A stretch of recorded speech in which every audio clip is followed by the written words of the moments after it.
Hello. I don't know if this message will be read in its entirety, but I need to try. I'm writing because I can no longer carry this alone. Because every night I lie down beside a memory that no longer exists. Because for years I believed my life was real, and today I know it wasn't. I discovered that the man with whom I shared my life, my plans, my fears, and my routines had another family. It wasn't an affair. It wasn't an isolated act of infidelity. It wasn't a mistake. It was a whole other life. Children, celebrations, photos, everyday problems. A woman who also believed she was the only one. I'm not writing this to seek pity. I'm writing because I no longer know who I am after discovering that I lived such a massive lie.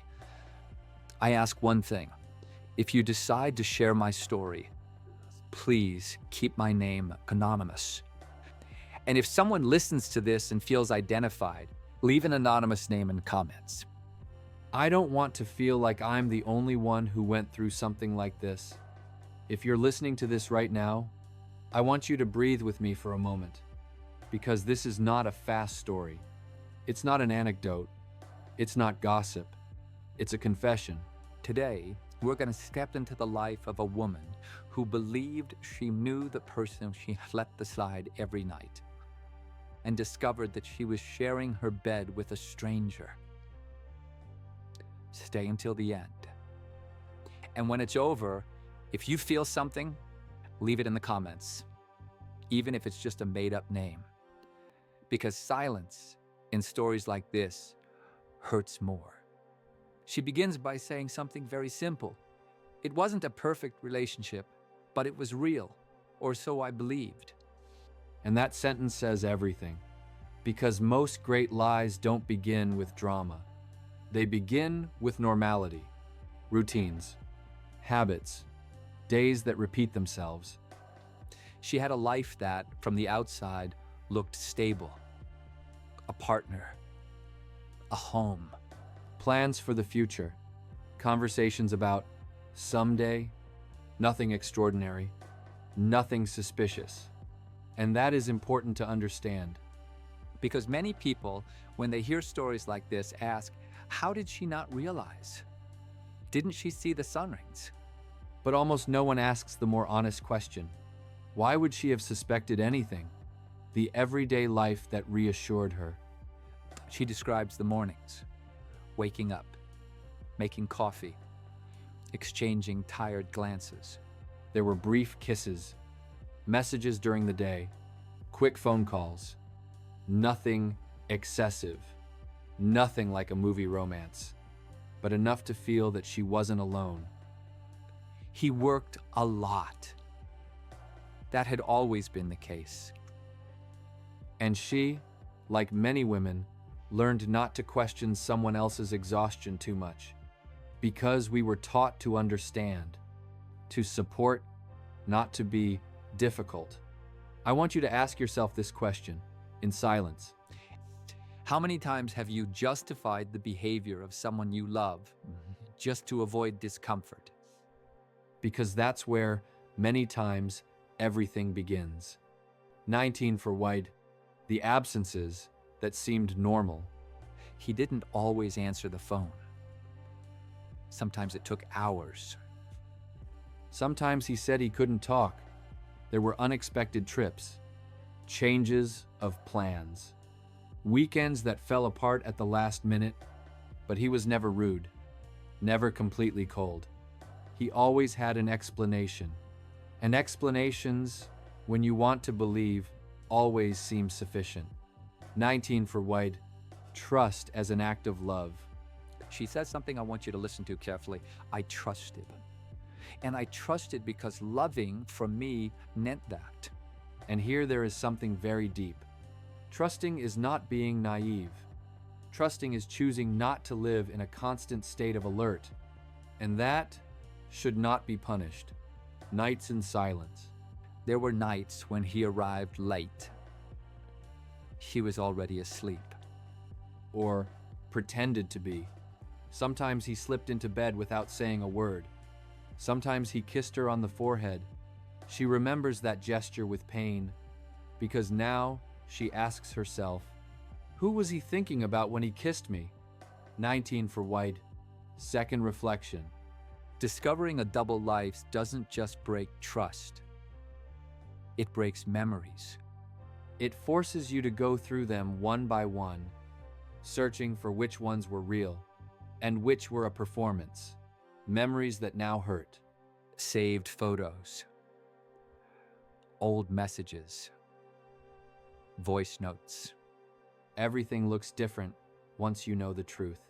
She says, I couldn't look at our photos without feeling ashamed of myself. And that is devastating, because deception doesn't just betray you. It makes you doubt your own perception. It wasn't an internal scream. It wasn't an alarm. It was a faint sensation, an ordinary day, a small detail that didn't quite fit. She didn't suspect betrayal. She suspected distance. And even so, she chose to ignore it. Because love, many times, prefers calm over truth. Part 1 closing. She still didn't know anything. She still believed her life was her own. She still thought she was sharing the truth with the person she loved. But something had already shifted inside her. A soft discomfort. A silence longer than usual. In the next part, that discomfort will grow. And what seemed normal will begin to break. She says it wasn't fear. It wasn't jealousy. It wasn't clear distrust. It was something harder to explain. It was like living in a house where one wall vibrates, but no one else can hear it. Nothing concrete. Nothing provable. Just a persistent feeling that something wasn't complete. And that is the most dangerous part. Because when you don't have proof, you doubt yourself. The inner dialogue. She began telling herself things like, I'm exaggerating. I don't want to be toxic. He's always been like this. I don't have real reasons. And I want to pause here because this inner dialogue isn't accidental. Many women were taught that doubting is a flaw and that staying silent is a virtue. The phone, the object that changed everything. One ordinary afternoon. Nothing dramatic. Nothing planned. She needed to use her phone. Hers was out of battery. He was in the shower. And then something simple happened, but irreversible. She took his phone, not to check it, not to look for proof, just to make a call. Important pause. Listen to this carefully. Most great truths are not discovered by searching. They are discovered by accident. The notification. While she was dialing the number, a notification appeared on the screen. Not an explicit message. Nothing obvious. Just a name she didn't recognize. And a short sentence. We're home. The kids asked about you. The body reacts before the mind. She didn't immediately think, another family. She thought, what kids? Home, where? She felt cold. Literally, as if the blood had pulled back. She says, my body knew something my mind still couldn't accept. The second message. Before she could lock the screen, another message came in. A photo. A woman. 2 children. A place that looked like home. Not a vacation. Not a visit. Home. And here, something very human happens. She didn't scream. She didn't cry. She didn't explode. She denied it. This must be a mistake. There has to be an explanation. Because accepting the truth meant accepting that everything she had lived was now in question. And that is too much for the brain to process in a single second. He comes out of the shower. He comes out. He sees her pale. He asks what's wrong. She doesn't know what to say. She just shows him the phone. Not with anger, not with accusation, with disbelief. The silence that confirmed everything. And then something crucial happened. He didn't ask, what is that? He didn't say, "That's not what it looks like." He stayed silent, and that silence was the answer. Third reflection to the audience. When someone is innocent, they defend themselves. When someone is caught, they freeze. The first words. After a few eternal seconds, he said, "It's not what you think." The most overused sentence in the history of betrayal. She replied, "Explain it to me." And that's where everything begins. The truth, drop by drop. He didn't crippling correction. He didn't confess everything at once. First he said, "It's a complicated situation." Then, "I didn't know how to tell you." After that, "It wasn't planned." Each sentence opened a new wound. "It's not an affair." She asked him directly, "Is it a relationship?" He lowered his gaze and said, "It's not an affair." That sentence destroyed her. Because an affair ends, a family does not. The world splits in two. She says that in that moment she felt something very strange. It was as if I were sitting in front of him, but also watching myself from the outside. Dissociation. The body's response to trauma. The final confirmation. She asked about the children. He nodded. Not one. Two. Years of existence. Years of lies. Years of daily choices. This is important. A double life is not sustained by accident. It is sustained by choice.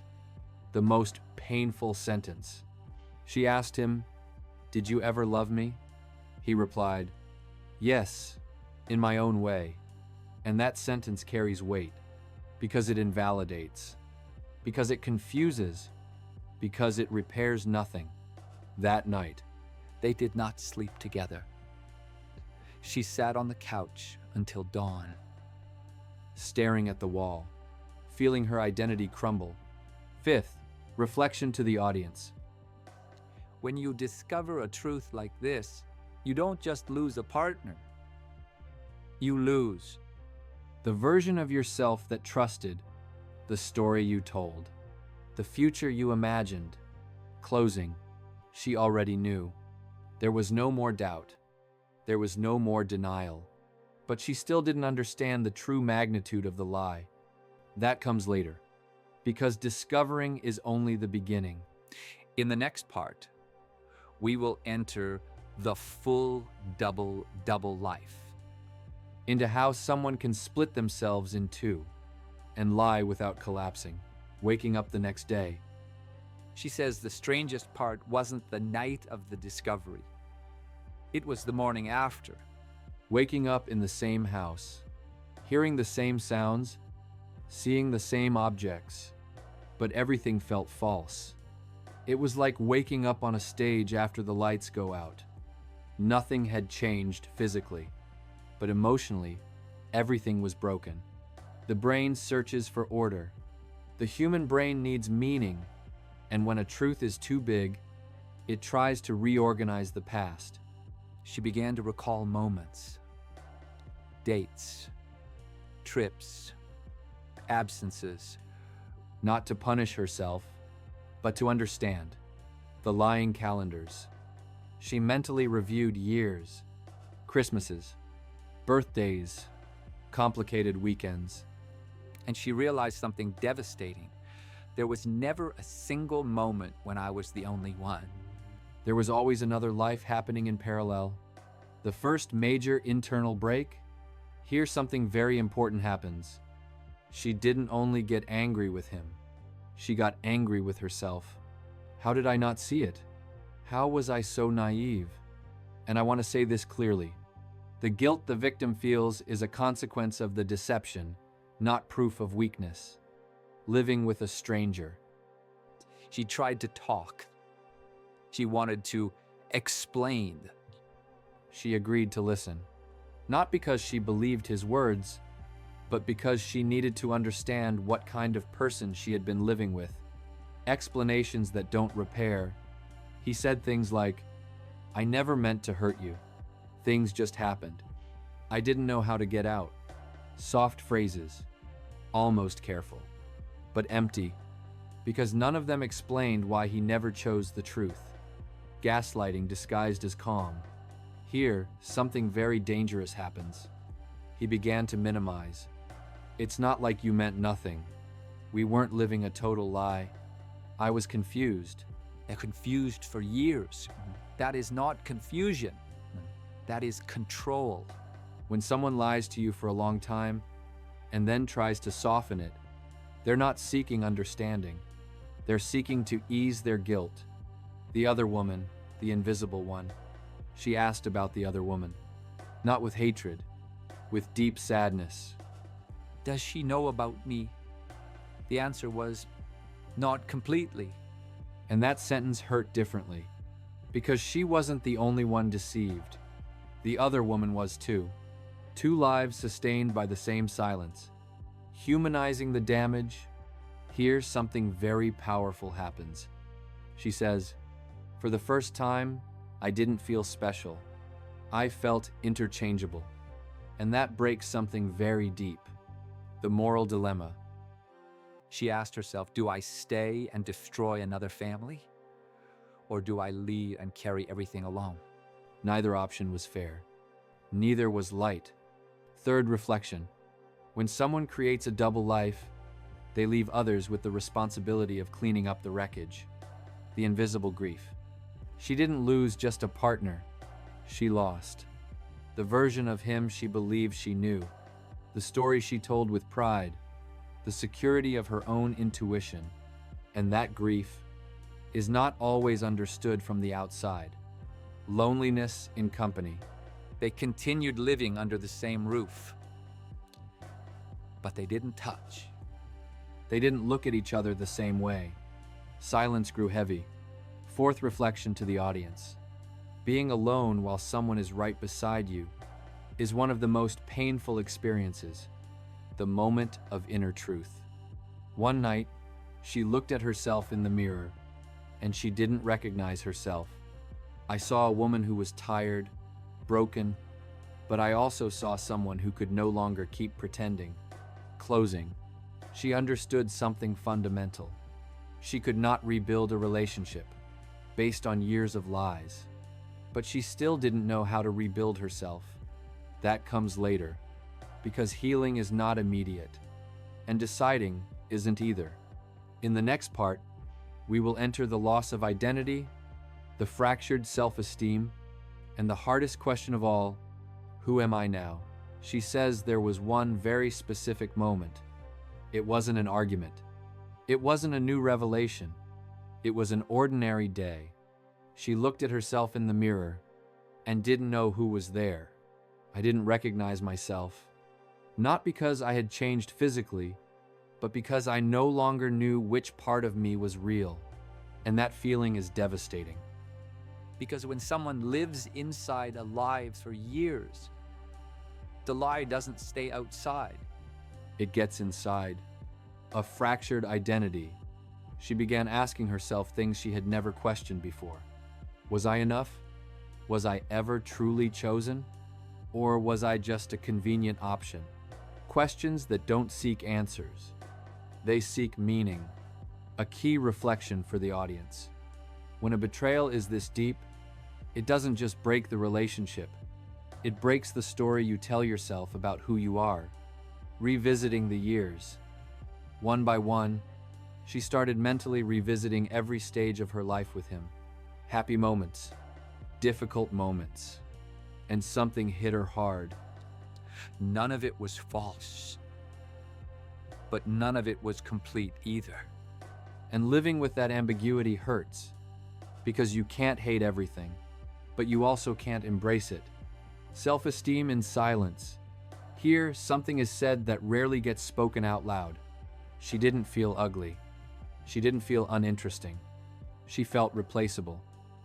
And that is different, because it doesn't attack appearance. It attacks worth. The danger of comparison. She thought about the other woman, not to compete, but to understand, what did she have that I didn't? Why two lives? And that comparison is a trap, because the problem was never her, nor the other woman. It was the person who chose to lie. Another necessary reflection. When someone creates a double life, it's not because two people aren't enough. It's because he doesn't know how to be one whole person himself. Emotional isolation. She didn't tell the story right away. Out of shame, out of fear of judgment, out of exhaustion. She says, I didn't want people asking me why I stayed so long. And that sentence carries weight, because society often asks that instead of asking, "How are you?" The grief no one sees. She cried alone. Not for him, but for the woman she used to be. The one who trusted without fear, the one who didn't doubt her intuition. And losing that version of yourself is a real form of grief. The body speaks too. She began to feel exhausted. Insomnia, aches with no clear cause, silent anxiety, because the body processes what the mind cannot. Reflection for the audience, very powerful. If you're listening to this and something resonates with you, I want to tell you something important. You're not exaggerating. You're not weak. You're not broken. You are going through a deep wound, the first act of recovery. One day, without planning it, she did something different. She said no. No to another conversation. No to another explanation. No to continuing to absorb empty words. And that no was small, but it was hers. The internal shift. She hadn't made a final decision yet. She didn't know if she would leave. She didn't know if she would stay. But something had changed. For the first time, I thought about myself without feeling guilt. And that is enormous. Part closing. She was still in the middle of the pain, but she was no longer completely lost. There was a spark, an inner voice that was beginning to be heard again. The day silence changed its meaning. She says there was one day unlike the others. Nothing extraordinary happened. There was no argument. There were no raised voices, just silence. But not the heavy silence from before, not the suffocating kind. It was a clearer silence, a more honest one. For the first time, silence didn't scare me. And when silence stops hurting, something important is happening inside. The final question. After weeks or months of confusion, she asked herself a single question. It wasn't, do I love him? Does he love me? It was this. Can I live with myself if I stay here? And that question allows no excuses. Key reflection. Very powerful. Love is not measured by how much you endure, but by how much you respect yourself while loving. The decision, without drama, she didn't scream. She didn't make a scene. She simply spoke. With a steady voice, with sadness, but without pleading. She said something simple. I can't keep living inside a story that isn't true. And that was all. She didn't need to convince. She didn't need to justify. Because when you choose truth, you don't have to defend it. His reaction. He asked for time. He asked for understanding. He asked for patience. But it was already too late. Not because there was no love, but because there was no longer trust. And without trust, love becomes a constant risk, the real grief. She left. Not immediately happy. Not suddenly free. She left sad, afraid, full of doubts, but with something she didn't have before, inner coherence. I chose honest pain over false calm. Rebuilding. The first days were difficult. Loneliness, silence, emptiness. But there was also something new. Space. Space to think without lies. space to feel without guilt, space to listen to herself again. Healing is not forgetting. She didn't forget. She didn't erase the memories. She didn't deny what she lived. But she stopped asking herself what she did wrong, because she understood something essential. She didn't fail for trusting. He failed for lying. The greatest lesson. With time, she was able to say this: I didn't lose years. I learned who I never want to be again. And that sentence is pure strength. Direct message to the audience. Interaction. If you're listening to this and something inside you was stirred, I want to speak to you directly. Maybe you are doubting, enduring, justifying, staying silent. Let me tell you something with care, but with truth. You are not here to complete anyone else's lie. If this story feels like yours, if you've lived through betrayal, a double life, a hidden truth, I invite you to do something very simple. Leave an anonymous name in the comments, or leave a message for someone going through this, or simply write, "I'm not alone," because reading another woman's words can save a difficult night. Final message from the subscriber. She closed her message with these words: I don't know if one day I'll trust the same way again, but I know I will never betray myself again. If someone is reading this and feels they are living a lie, I promise you the truth hurts, but it sets you free. Thank you for staying until the end. Thank you for listening without judgment. Thank you for holding this space. You were not blind. You were not wrong. You were loving. If this story spoke to your heart, subscribe, share, and come back. We're here, still listening to what almost no one dares to say.